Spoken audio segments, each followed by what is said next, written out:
tonight, my friends, we are going to be looking at the Lower Jordan Valley.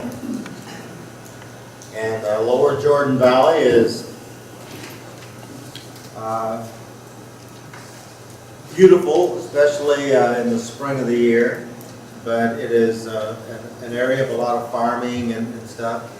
But in biblical times, it was a main thoroughfare to go from Galilee down to Jericho, and then from Jericho up to Jerusalem.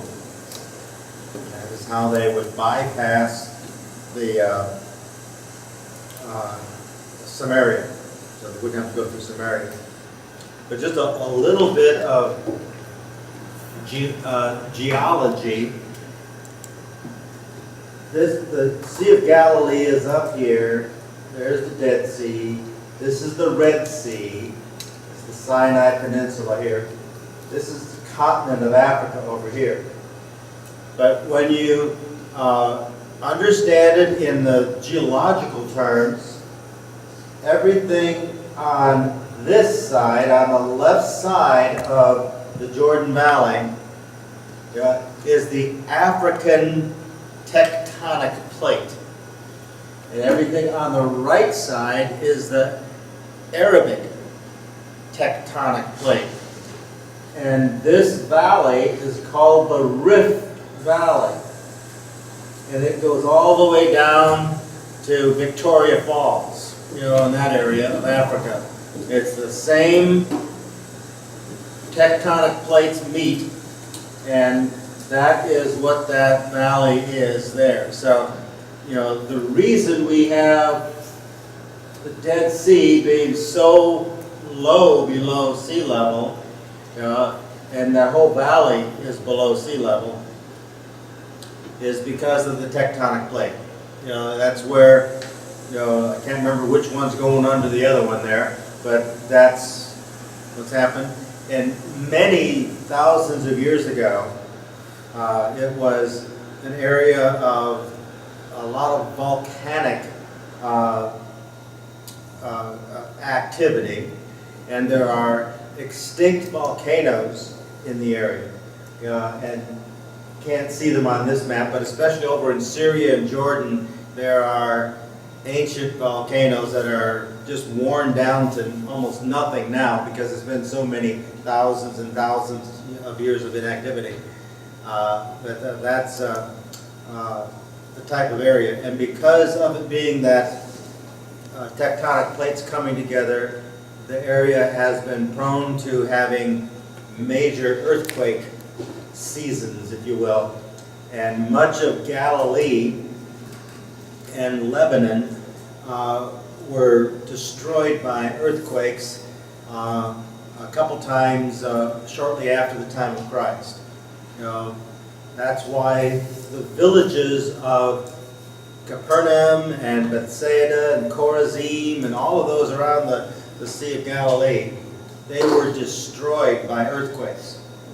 And nobody moved back in. They just left them at that time. And therefore, that was to our benefit today, because usually when something like that happens, they just fill it in with dirt and build on top. And you have tells, and you have generations of building up of a city or a village. Those New Testament era villages or cities were destroyed a couple hundred years after the time of Christ, and nobody moved back in. So they are in a condition where we can see more of what they were like at the time of Christ. So that's what... Then probably one time that was sea all the way to the Dead Sea, saltwater sea. It could have been. It could have been. I'm not sure. From this picture, this is a more modern photograph. You'll notice the Dead Sea. On a picture like this, it doesn't look like that anymore. It's only about 2/3 of that size. the lower third of the Dead Sea is all filled in. It is due to evaporation and also the extraction of chemicals. They have evaporation areas that they purposely are taking the H2O out so that they can collect the various chemicals. There are 250 some different chemicals that they are able to extract from the Dead Sea and use in various forms of medicine and makeup. A lot of good makeup stuff there too. But anyway, that's just a little bit of a background on the geology. So you know the Jordan Valley, all the way from Mount Hermon down, is below sea level, and the Dead Sea, of course, is the lowest spot on the face of the earth. So that's an interesting aspect. The Sea of Galilee is below sea level as well. So one of the fun things about going down to the Dead Sea or going down to the Sea of Galilee, you get to a certain point on the bus and there's a sign alongside of the road and it says sea level. And you think, I'm still up on the hill, and you look way down in the valley is where the Sea of Galilee is, or the Dead Sea, and you realize, the Mediterranean is, where I'm at, and we're that much below, so that's an interesting thing. Another thing that doesn't have a thing to do with biblical times or Bible study, but the Dead Sea, there is a project that the Jordanians and the Israelis have agreed upon, but actually when they're going to do it is yet to be seen because of the expense and everything else, but is to have a channel going from the Red Sea at Eilat all the way to the Dead Sea. This being sea level, and this being about 1,300 feet below sea level, it would help to bring water back into the Dead Sea, because the Dead Sea has shrunk immensely. Even in the times that I've been there, from 1999 until this last time I was there, the difference is immense. There are hotels that were on the shore of the Sea of Galilee. Now they have to use shuttle buses to get the people down to the Dead Sea. They're so far away from the shore. So it's an economic thing, because both Jordan and Israel really, really, really like to have the tourists coming to the Dead Sea area. And it's right now at the point where it will continue to go down at this rate, and it will just be a big salt flat, at some point, if they don't do something. So that's, again, that doesn't have a whole lot to do with our Bible study, but that's a little bit of what's going on there. This is the Jordan Valley, and not a lot of New Testament things have taken place in this particular area. There are some. The things that took place are Jesus and the disciples went through there. Mary and Joseph went through there. It is this, like I mentioned earlier, this was the main way down to Jericho and then up to Jerusalem. Nazareth was over here. They would come down through the Jezreel Valley, down through Bethshan, and then come down through. This being Samaria, they would not go through Samaria usually. But we remember that Jesus did go through Samaria with his disciples, and it was highlighted in the scripture because it was just not done on a regular basis. But this is Jordan, and the Jordan River has some water coming from the Sea of Galilee, but the majority of the water that comes into the Jordan River now comes from this river and this river and this river. Yeah. Those are the main sources of the Jordan River in the lower Jordan Valley. Again, it's because the Sea of Galilee is losing water too. And it's losing water there. Evaporation is part of it, but the majority of loss of water there is for irrigation and for drinking water. It's been used a lot for that. So there's not as much water being allowed out of the Sea of Galilee to give the Jordan River its life. We'll be looking at some of the Old Testament names, especially tonight in the Bible. I still want to highlight some of the places to give you an idea. They have, this is Jezreel Valley here. This city right here, Ziphopolis, that's what it was called in the time of Christ. In the time of Old Testament times, it was called Bet-Shan. And it's one of the oldest cities in the region. We know that it was a major city at least 1,400 years before Christ. There are plenty of Egyptian temples and things like that in Bet-Shan. It's a major area. It was one of the 10 cities of the Decapolis, of the Gentiles, cities that Jesus, it says that people came to see Jesus, from the Decapolis. This is one of the main cities from the Decapolis, and it's the only one on the western side of the Jordan River. So that was a unique part of it. But in Old Testament times, Bet-Shan is where they took Saul and Jonathan's bodies after they were killed in battle.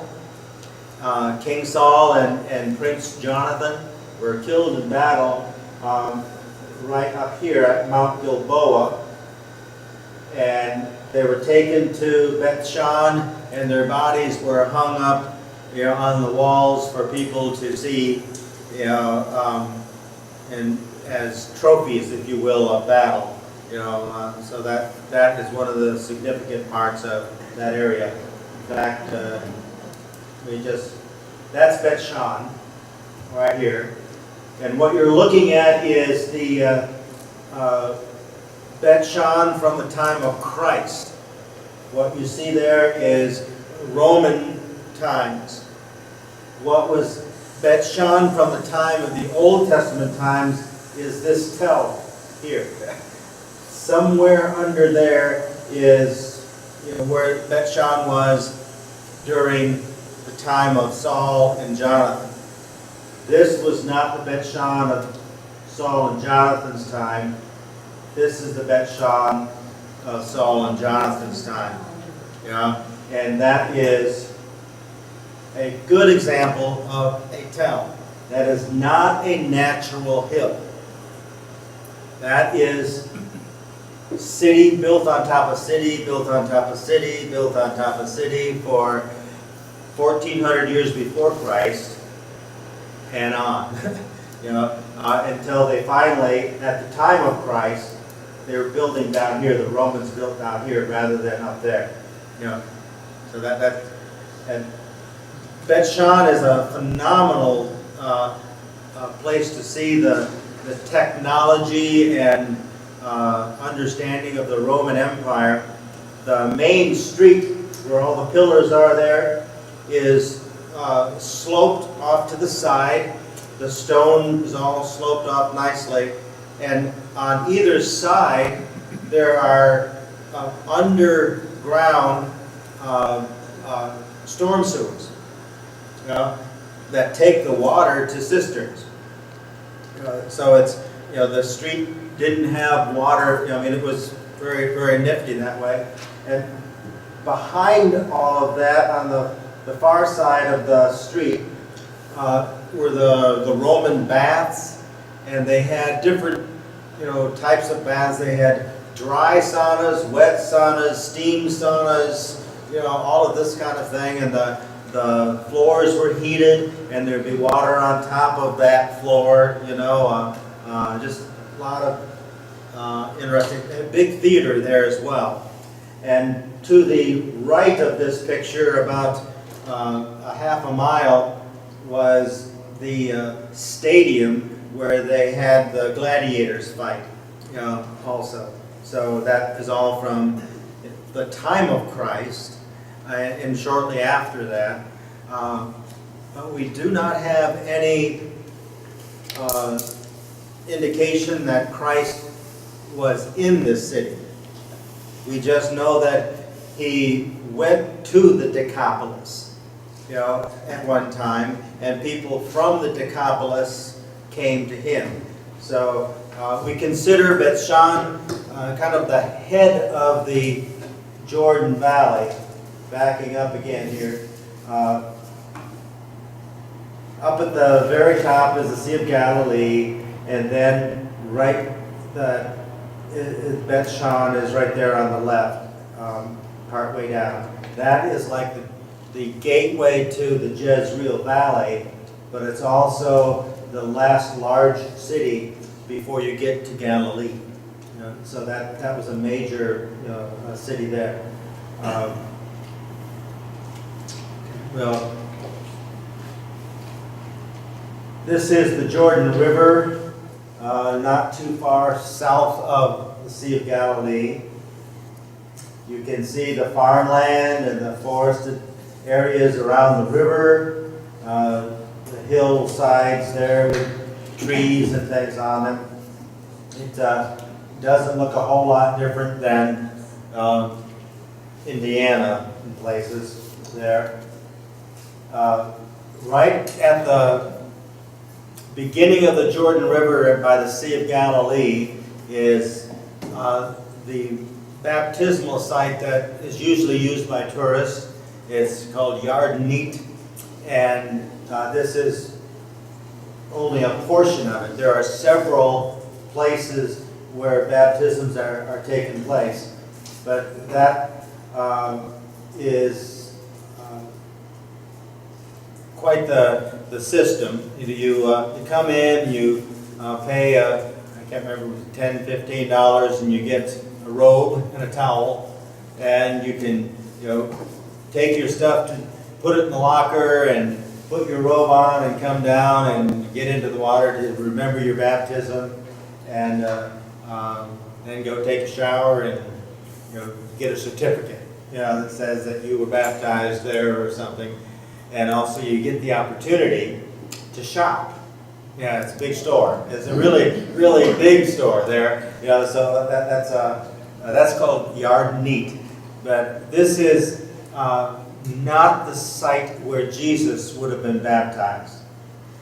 This was right outside the Sea of Galilee, and Jesus was baptized down near the Dead Sea.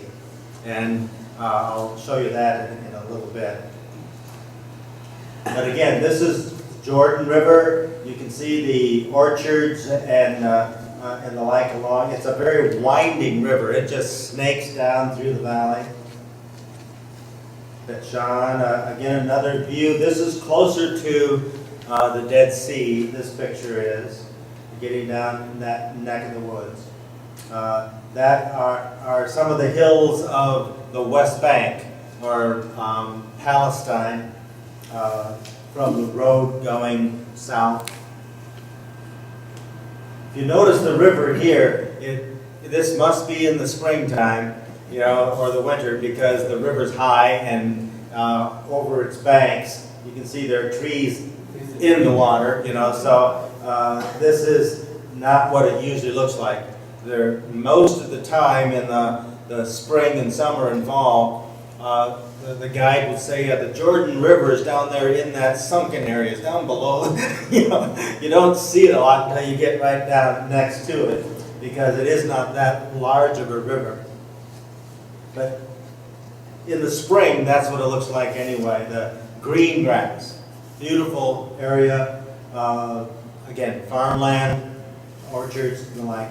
This is the baptismal site that the Israeli government built very close to where John the Baptist baptized. So this would be in the region where Jesus would have been baptized, not the actual site, but in the region.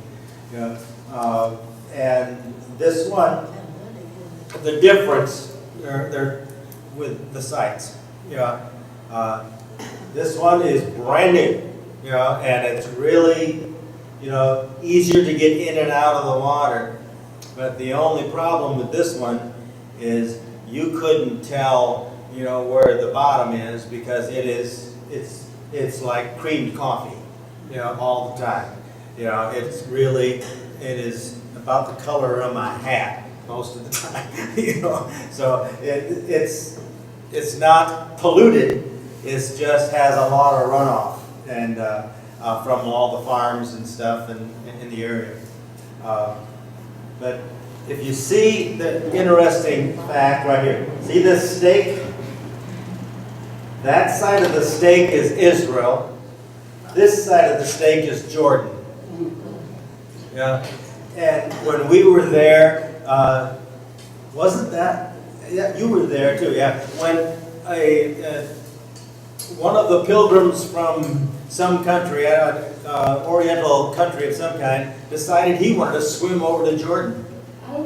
And that's really not something you should be doing. And he got part way over, and the Jordanians start, yelling at him, and the Israelis are coming down. And so he decides, well, I better go back. Well, instead of going directly back, he decides to go upstream, and thinking that I'll get out of the way while the soldiers meet him upstream, But he probably had a rougher day than he wanted to have that day. I would imagine they probably would have been gentle with him, but not wanting him to do that again. But the Israeli government is very proud that they put this Christian baptism site, and it's primarily for the tourists, obviously. And to give you an idea of what it's like there, just over the edge of that hill, just past those buildings, is a bunch of orange signs. Don't enter, minefield. When Jordan and Israel were at war with one another in back in the 60s, this was no man's land, and there are minefields all over the area. So that's an interesting part of the Jordan River there. Here's where we'll start some of our Bible study.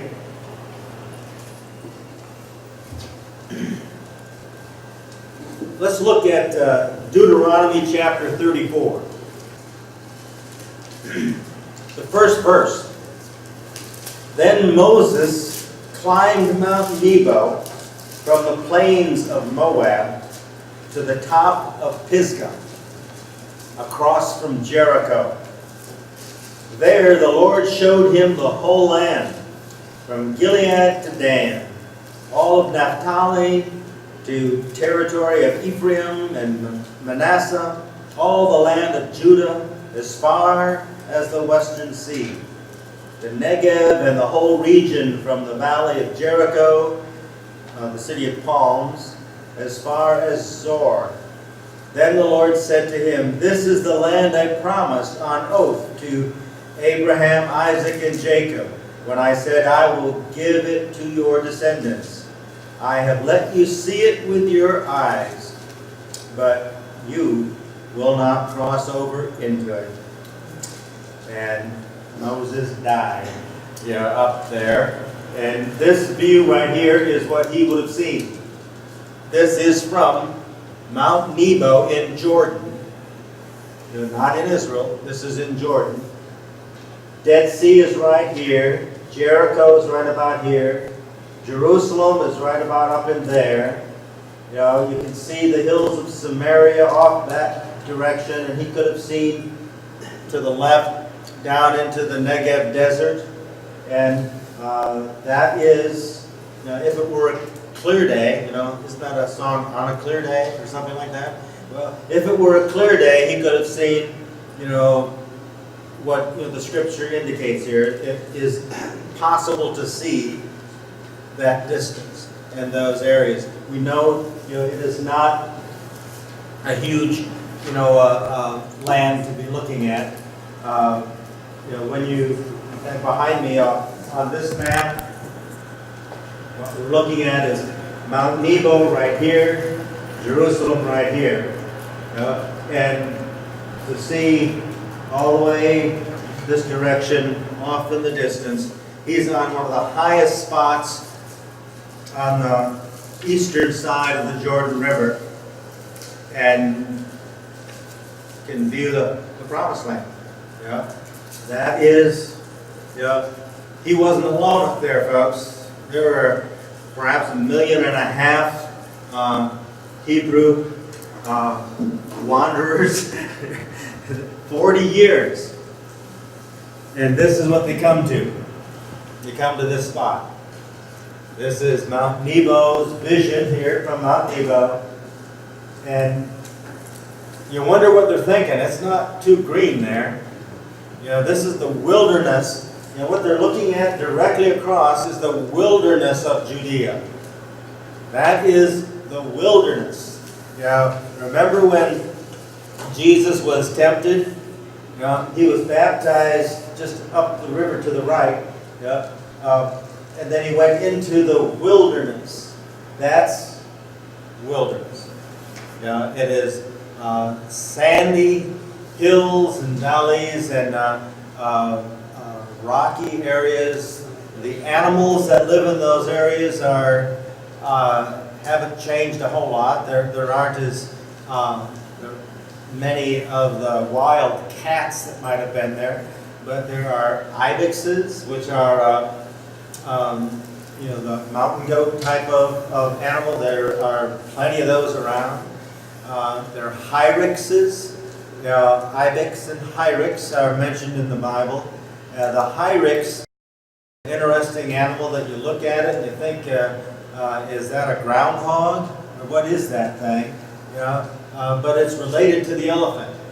It's an interesting thing. It has its feet look more like, similar to the elephant's type of feet. But it's yay big, and furry thing, climbs trees, rests in the trees and stuff. There will most likely see some there. And of course there are birds of different kinds and jackals and and things. Wilderness is not empty of animal life, and it's not empty of human life these days either.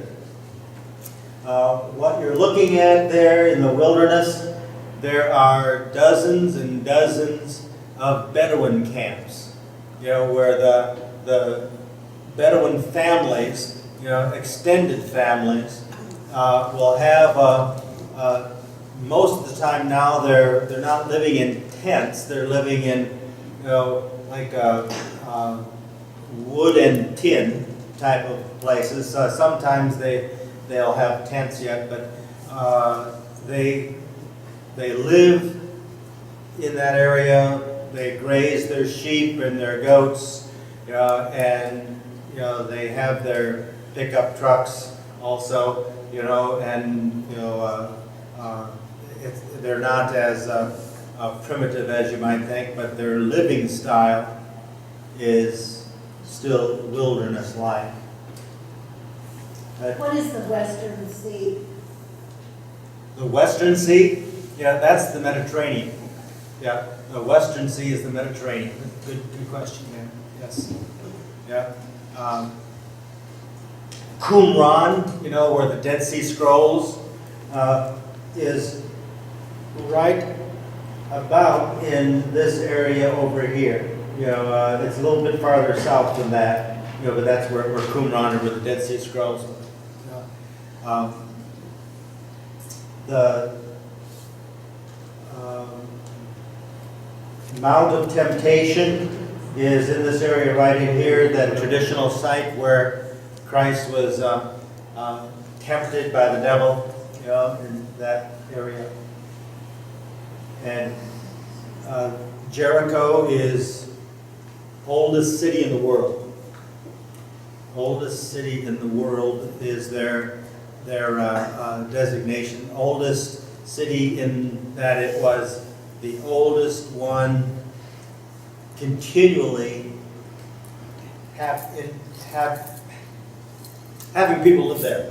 9,000 BC, wasn't it? Yeah, it's over 10,000 years they have had people living there. So we'll be looking at that a little bit too. But this is also, if we go over to Joshua, let's look at Joshua chapter 3. Early in the morning, Joshua and all the Israelites set out from Shittim and went to the Jordan, where they camped before crossing over. After 3 days, the officers went throughout the camp, giving orders to the people. When you see the ark of the covenant of the Lord your God, and the priests who are Levites carrying it, you are to move out from your positions and follow. Then you will know which way to go, since you have never been this way before. But keep a distance of about 1,000 yards between you and the ark. Do not go near it.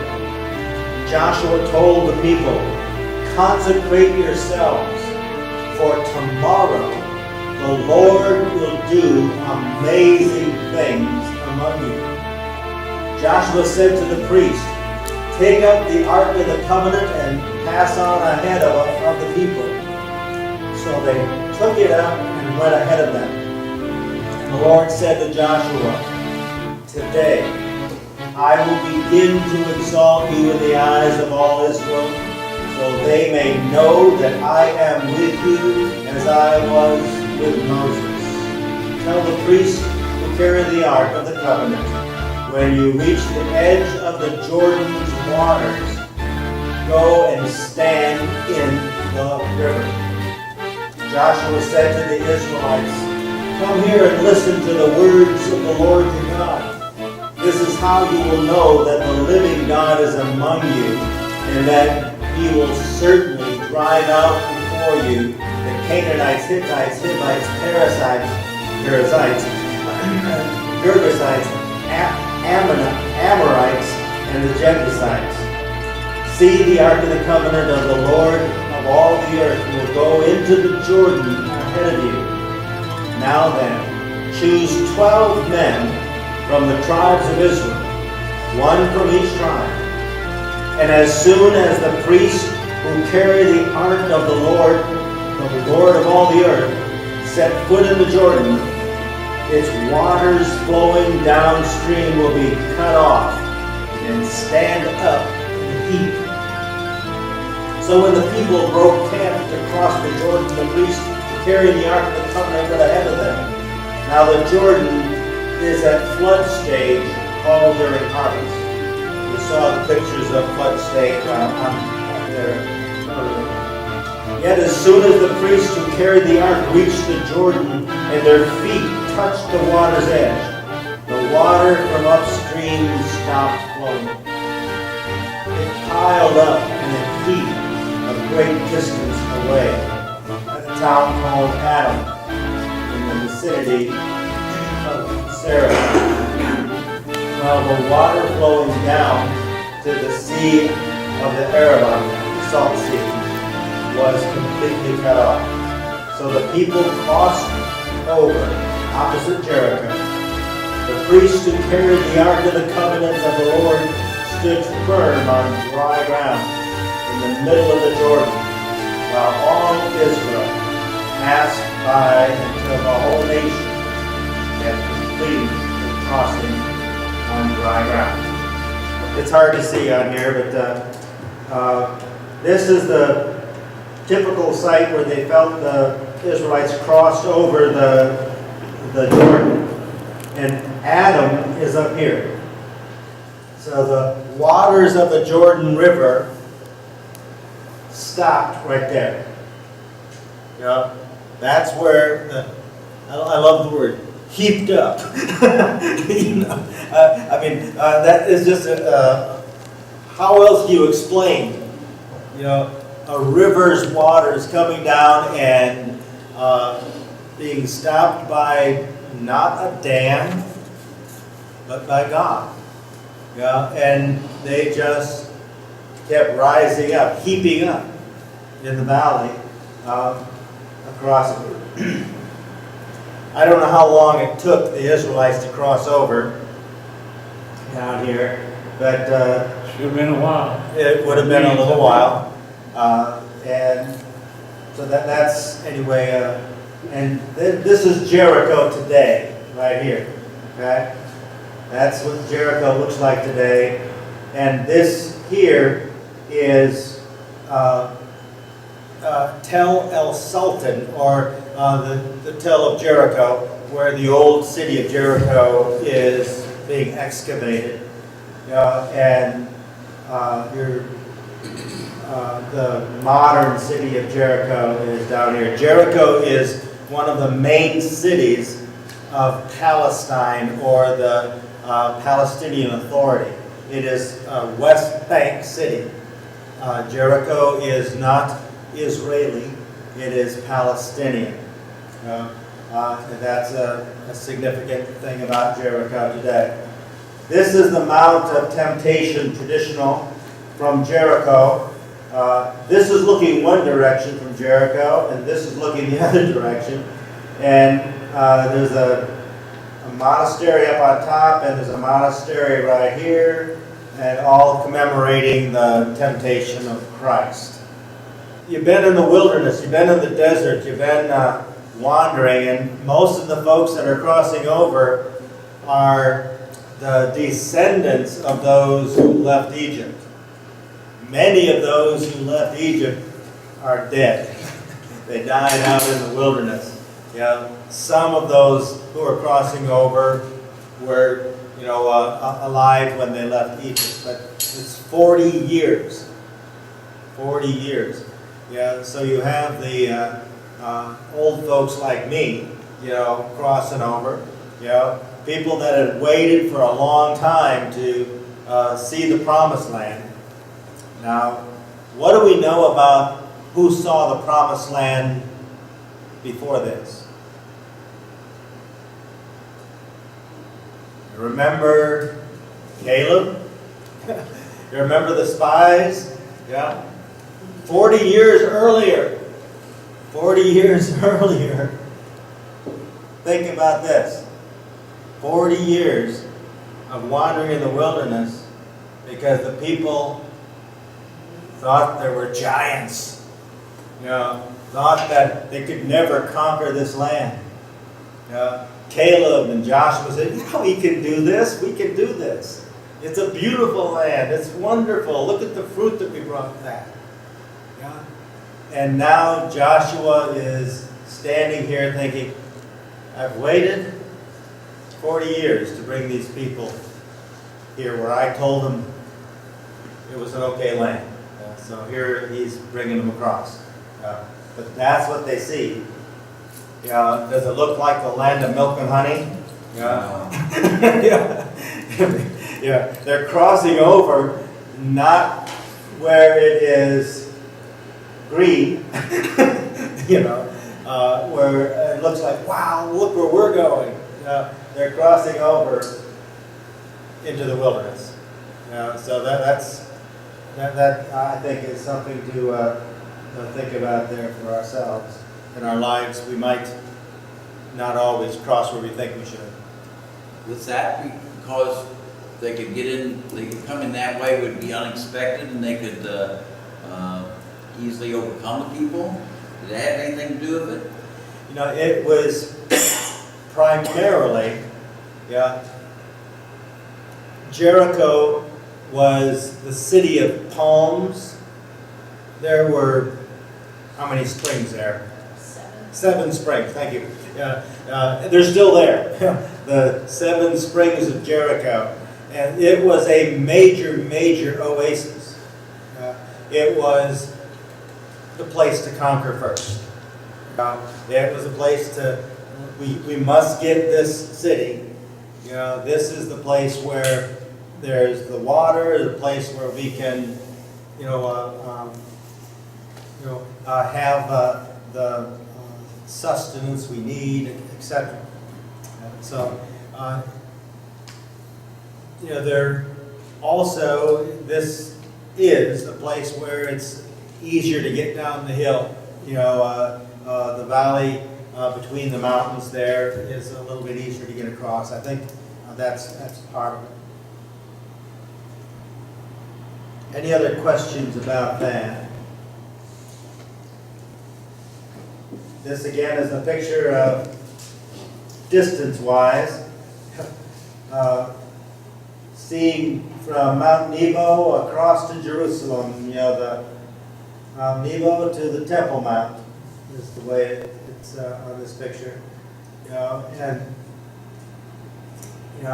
not been on the other side of the Jordan. Someday I'd like to do that. But you can see Mount Nebo from this side very plainly. And our guide is always quick to point it out to us. There is Mount Nebo. That is. Here is Jericho, and what it looks like today. This is the Jericho that they're finding, that they have been discovering. This is a tower that is close to 10,000 years old. You can see how far down they have to go to get it. There's also, in the walls here, it's hard to see, but there are mud bricks, in the walls that they have cut down through to get to this. So they know how old the city is, and they're finding the walls of the city of Jericho. And there's one spot in there that I remember my first time coming. The guide, Jimmy was the guide, and he said, "Look right down in that area there," and there was an area, and it was, you could see, the black and gray ashes, and his interpretation, he says, that's when it was destroyed. Yeah, that's the place. That's the level. The way he was, telling it. I don't know if he was correct in that, but it certainly looked. You could see the ashes with the bricks below and nothing above it but dirt. So that was something to look at there. Excuse me. Let's look at chapter 5 of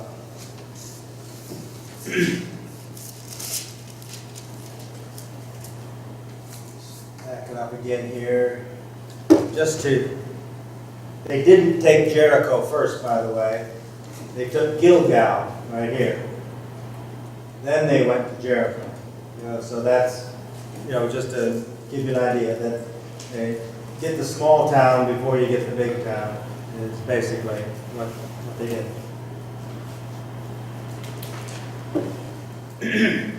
But verse 13 of chapter 5 through the end of the chapter. Somebody want to read that, 13 through 15?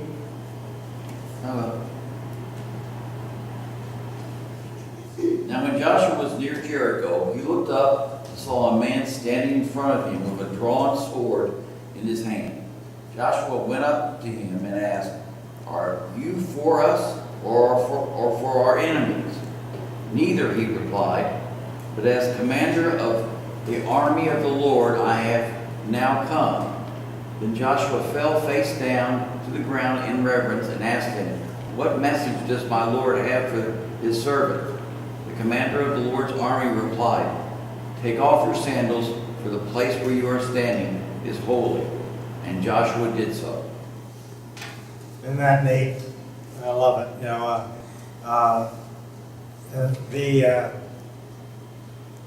if you need encouragement when you're about ready to fight a battle, you know, that'd do it, don't you think? Yeah. There's somebody standing in front of them, and well, who are you? Are you for us or against us? And he was the commander of the Lord's army. Take off your sandals, buddy. This is holy ground. That's neat. Okay. Chapter 6 is the story of the fall of Jericho. Anybody want to tell me that story? What happened? And the walls came tumbling down. There you go. That's it. Yeah. They marched around the city, and the walls came a-tumbling down. But we haven't heard them. I was just going to say, they had some help. You know, that was the prostitute Rahab, and her family helped them out as well. She was like a spy for them, you know, in that area. So that all takes place, somewhere in this, city of Jericho, old city of Jericho. One of the neat things about being at Tel Jericho is the restaurant that's at the base of the hill. It's a really good restaurant, and a good store to buy things. Gosh, a lot of folks had to mortgage their house. They bought so much stuff in that store sometimes. And then they shipped it home. But anyway, Jericho is also known for somebody else from New Testament times. Who do you know from Jericho in New Testament times?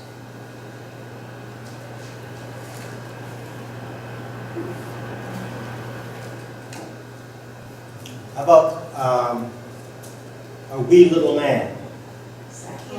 Yeah, Zacchaeus. Yeah, and you can actually go to the tree that he was in. You know that? More or less. Yeah, more or less. Yeah. Is it a sycamore tree? It's called a sycamore fig. It's looks similar to our sycamore trees in that the bark is, peels off and is, the lighter color underneath and that type of thing. But it's in the ficus family, not in the sycamore family. But the tree that they call Zacchaeus the sycamore, is fenced in, and you can get your picture taken there, as well. It is an ancient tree, mind you, but it's not a 2,000-year-old sycamore tree. That is for sure. But it could be close to where Zacchaeus' house was. Who knows? What's significant about the Zacchaeus story to you? Jesus called him by name. He called them by name. He's coming through Jericho, and there's a guy in a tree that never met Jesus. He calls him by name. That's a very good point, isn't it? He knew him. He knows us. He knows us. Before we ever know Jesus as our Lord and Savior, be assured that He knows you. He is wanting to be in relationship with you. And to think of what that day was like for Zacchaeus, he was not one of the most well-liked guys in town. You know, he was a pretty shrewd businessman, and and all of that. And now, here this prophet says, "I'm going to go to your house for dinner. I really like peanut butter and jelly, but I'll go with whatever you got." He goes to his house, and Zacchaeus does what? Blessed. Yeah. Well, no, but what does he do when he finds out Jesus is coming? Says. Yeah, he invites others to come. Yeah. So it's like, yeah, he's coming to my house, so come on, friends, So yeah, it's the hospitality there, but also the celebration that Jesus is coming to my house. What a neat day that must have been for Zacchaeus. Another story from the New Testament that deals with Jericho is Bartimaeus, the blind man.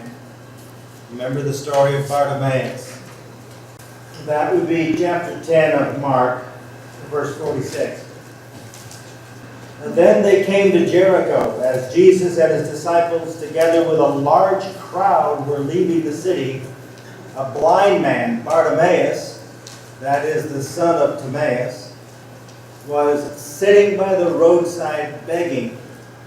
When he heard that it was Jesus of Nazareth, he began to shout, "Jesus, son of David, have mercy on me." Many rebuked him and told him to be quiet. But he shouted all the more, "Son of David, have mercy on me." Jesus stopped and said, "Call him." So they called to the blind man, "Cheer up, on your feet, he's calling you." Throwing his cloak aside, he jumped to his feet and came to Jesus. "What do you want me to do for you?" Jesus asked him. The blind man said, "Rabbi, I want to see." "Go," said Jesus, "your faith has healed you." Immediately, he received his sight and followed Jesus along the road. Isn't that a great story? Do you ever have that feeling of calling out to Jesus and have the feeling Jesus is saying, "What do you want me to do for you? What do you want me to do for you?" And I want to see. He says, "I want to see." That's Jericho also. And Bartimaeus and the crowd followed him. Was that Palestinian then, or was there a difference? No, it would have been Jewish back in those days. Yeah. There was no Palestine or Palestinian people until modern times. What we know as Palestinians are predominantly Arabic, who came into that region as refugees or from Jordan and Saudi Arabia and that area into what is now Palestine. But Jericho to Jerusalem, this is, I don't know why I have this map. There we go. Jericho is down here, and Jerusalem is up here. It's, as the crow flies, it's only about, maybe 17 miles or so, 20 miles, but it's one of those things, it's uphill. Remember, this is below sea level, 1,200 feet. Jerusalem is above 2,300 feet, something like that. So you're going uphill through the wilderness to get there. And Jesus is heading to Jerusalem.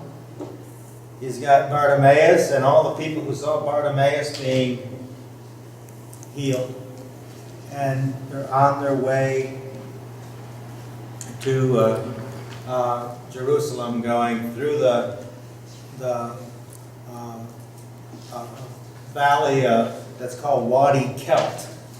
Wadi is like a stream bed, that only has water in it when it rains, kind of a thing. But the Wadi Kelt was an area that they went from Jericho up to Jerusalem.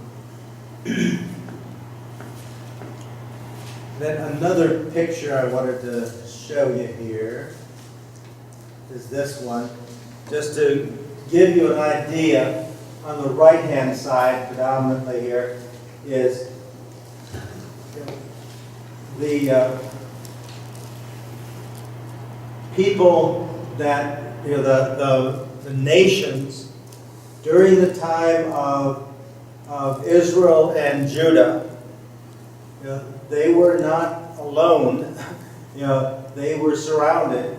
You had the kingdom of Aram, you had the kingdom of Ammon, the kingdom of Moab, the kingdom of Edom. You had the Nabateans over here, the Arameans here, the Syrians up here, the Arabu tribes, the Arabs, down in this area here, the Philistines over here, Phoenicians up here.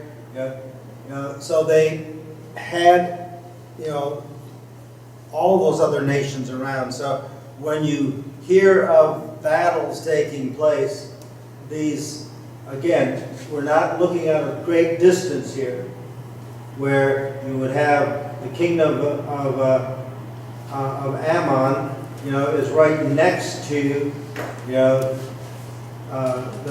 kingdom of Israel, right in this area. So it's, and they're surrounded. They're all around. And the Jordan Valley was, the dividing line predominantly for the kingdoms there. And it is even today, with Jordan on one side and up north, Syria doesn't come down to the Jordan River. It's the nation of Jordan is basically from right about here down to about in this area here. And then we start having, Jordan comes all the way down into this area here. Saudi Arabia over to the right. Any questions about this neck of the woods or what's going on here? This is, I didn't read all of the different Bible stories there, but you can see that it's, you remember the story of Ruth? Yeah. Ruth was a Moabite over here. So when Naomi, is going back to Bethlehem, and Bethlehem would be right over here. Here's where they are at. And Ruth says, I'll go with you. Where you go, I will go. So they leave Moab and go to Bethlehem area over here. Any questions that you might have about this area? Anything They that... were also listed as a crossroads, wasn't there east and west roads that traveled through this area too? Yes.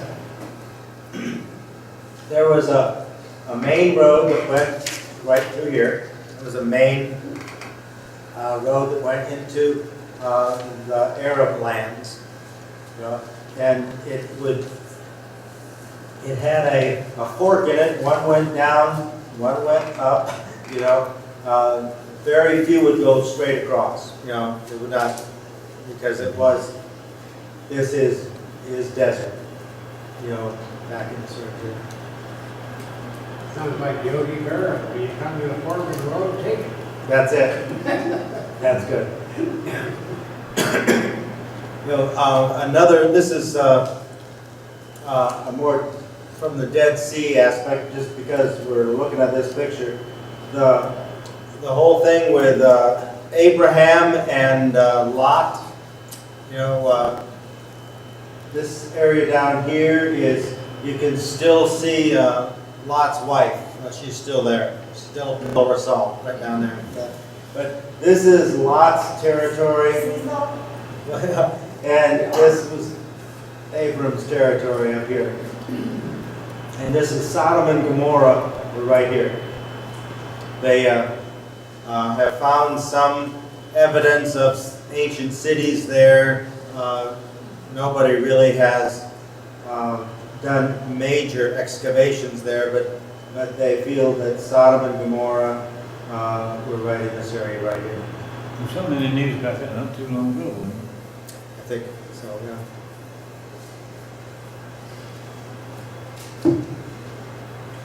Any other questions, my friends? In today's Tribune, it was said, one of the travel persons, I don't remember what the man's name was, that Jerusalem, there were two cities that we talk about. Jerusalem was one, I'm not sure the second one. There were one of the 6 most interesting cities to see throughout his travel. Is that what this is? Yeah, it has, Cairo and Jerusalem and Istanbul, Belfast, Copenhagen, Havana, Tehran, Washington. I don't know if I would like to go to Tehran right now. I just not sure about that one. But the others all look good to me. Yeah, yeah. In the news also, you will probably be hearing some things.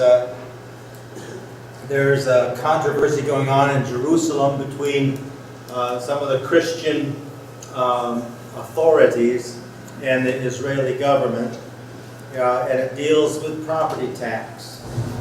And the Israeli government is changing some of their tax laws to be more like what we might have here, in that, for instance, if a church owns a business, a profit-making business, we pay taxes on that. If a church owns a building that we rent, we pay taxes on that. If a church owns a hotel, you pay taxes on that, no matter who owns it. Well, in Jerusalem, that hasn't been the case. The main churches there, Christian churches of the Roman Catholic and Armenian and Orthodox, own a lot of property and a lot of business property. And the Israeli government is wanting to change the laws of taxation so that they would be paying taxes on the profit-making businesses.